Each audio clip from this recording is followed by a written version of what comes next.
Rod कत्ती दांडक्यानं केलेल्या खुनी हल्ल्यात 9 जण जखमी झाल्याची घटना नगर तालुक्यात घडली आहे। नगर तालुक्यातील पिंपळगाव कौंडा शिवारात 2 गटात तुफान राडा झालाय।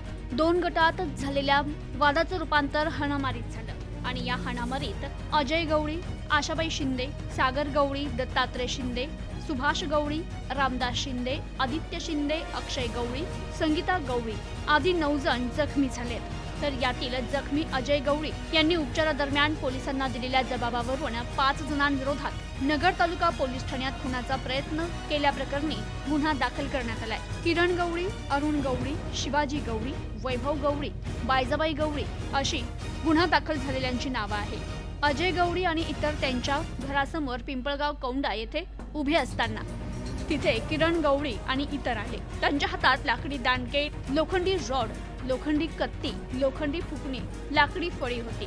तर या सगळ्यांना आज संपवून टाकू, यांची रोजची कटकट मिटून टाकू असं म्हणत अजय गवळी आणि इतरांना जीवे मारण्याच्या उद्देशाने जबर मारहाण करत गंभीर जखमी करण्यात आलंय। तसेच तुम्ही जर पोलिसात तक्रार दिली तर तुम्हाला कायमचं संपवू अशी धमकी दिल्याचं फिर्यादीत म्हटलंय। Bureau report, news today 24, Ahmednagar.